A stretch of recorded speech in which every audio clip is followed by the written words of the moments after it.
दोस्तों, एक पल के लिए सोचो, अगर रास्ते में कोई पहाड़ आ जाए तो तुम क्या करोगे? रास्ता घुमाओगे, सुरंग बनाओगे। लेकिन चीन ने कुछ और ही किया। उसने पहाड़ को ही बीच से काट दिया। जी हाँ, सीधा दो टुकड़े। और बात यहीं खत्म नहीं होती। उसी रास्ते पर उसने दुनिया का सबसे ऊंचा पुल भी बना दिया। और उसी चीन ने एक और पहाड़ी इलाके में जमीन के 1100 मीटर नीचे जाकर दुनिया की सबसे लंबी एक्सप्रेसवे सुरंग भी खोद डाली। आज हम बात करेंगे इन्हीं दो जबरदस्त कारनामों की, जो इंजीनियरिंग की दुनिया में एक नई मिसाल बन चुके हैं। पहले बात करते हैं चीन के गुइझो प्रांत की। यह इलाका चीन के दक्षिण पश्चिम में है और यहाँ की करीब 92% जमीन पहाड़ और खड्ड से भरी है। मतलब यहाँ सड़क बनाना किसी मुसीबत से कम नहीं। पहले इस इलाके में लोगों को एक तरफ से दूसरी तरफ जाने के लिए संकरी टेढ़ी मेढ़ी पहाड़ी सड़कों पर घंटों चलना पड़ता था। एक घाटी पार करने में 70 मिनट से भी ज्यादा लग जाते थे। सोचो, बस एक घाटी पार करने में इतना वक्त। अब इंजीनियरों के सामने चुनौती थी, गुइझो लुआन एक्सप्रेसवे बनानी है, लेकिन बीच में एक पूरा पहाड़ खड़ा है। सामान्य हल था, लंबी सुरंग बनाओ, घूमकर जाओ। लेकिन चीन ने अलग रास्ता चुना। इंजीनियरों ने फैसला किया कि पहाड़ को बीच से काट दो, जिससे सड़क बिल्कुल सीधी रहे। और फिर शुरू हुआ एक ऐसा काम जो देखने वाले की आंखें खोल देता है। भारी मशीनें आईं, प्रेसिजन ब्लास्टिंग हुई, यानी एकदम हिसाब से धमाके किए गए। और धीरे धीरे उस पहाड़ की चट्टानें रास्ता देने लगी। ठोस पत्थर को बड़े पैमाने पर काटा गया और पहाड़ के बीचों बीच से सड़क निकाली गई। और इसी एक्सप्रेसवे का सबसे बड़ा तोहफा है हुआजियांग कैनियन ब्रिज। यह पुल सितंबर 2025 में खुला और आते ही दुनिया का सबसे ऊंचा पुल बन गया। इसकी ऊंचाई है जमीन से नहीं, बल्कि नीचे बहती बेपान नदी की सतह से 625 मीटर, यानी करीब 2050 फुट। अब इसे ऐसे समझो, पेरिस का एफिल टावर 330 मीटर का है और यह पुल उससे भी लगभग दोगुनी ऊंचाई पर है। मतलब एफिल टावर इस पुल के नीचे वाली घाटी में आराम से छुप जाए और ऊपर से दिखाई भी न दे। पुल की कुल लंबाई है 2890 मीटर, जो करीब 9480 फुट है। और इसका मुख्य स्पैन, यानी दो टावरों के बीच की दूरी है 1420 मीटर। यह पुल बनाने में करीब 2.1 अरब युआन, यानी लगभग 28 करोड़ डॉलर खर्च हुए। और सिर्फ 4 साल से भी कम वक्त में यह तैयार हो गया। अब सवाल यह है कि फर्क क्या पड़ा।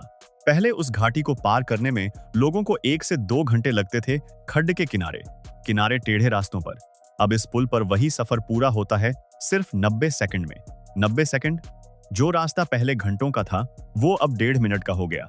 और ऊपर से गुजरते वक्त नीचे देखोगे तो 625 मीटर की गहराई होगी, यानी हाथ पैर भी कांप सकते हैं। लेकिन दोस्तों, कहानी यहां खत्म नहीं होती। चीन ने उसी दौरान एक और कमाल कर दिखाया, इस बार जमीन के अंदर जाकर। चलते हैं अब चीन के उत्तर पश्चिम में, शिनजियांग के उस इलाके में जहां तियानशान पर्वत श्रृंखला खड़ी है। यह पर्वत श्रृंखला करीब 2500 किलोमीटर लंबी है और पूरे शिनजियांग को उत्तर और दक्षिण में बांट देती है।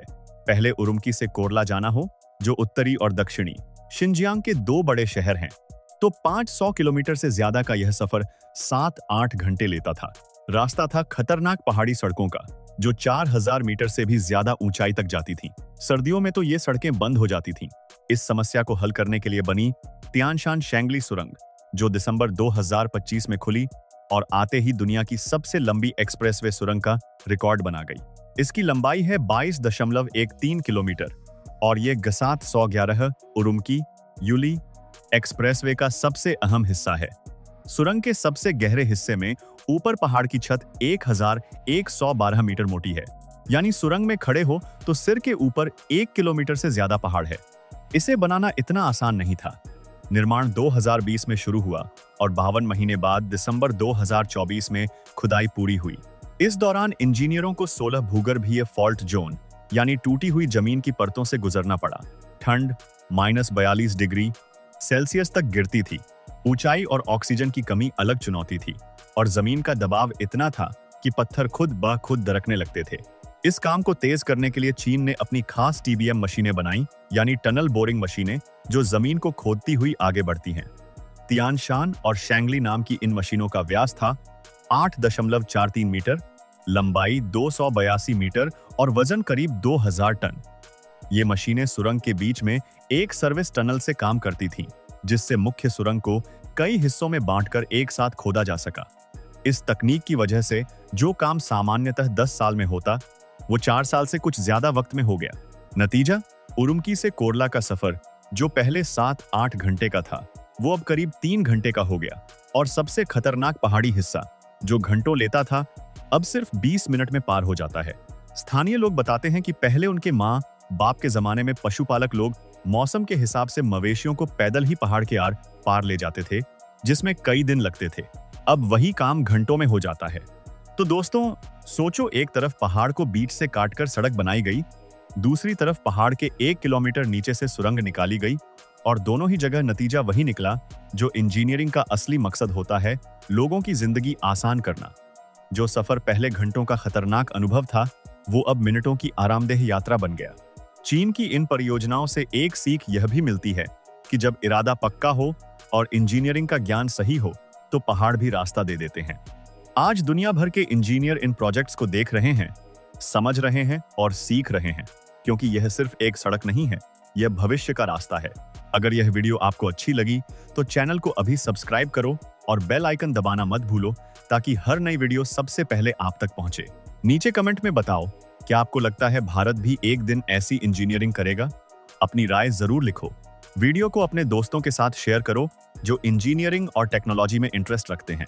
मिलते हैं अगले वीडियो में, तब तक के लिए जय हिंद।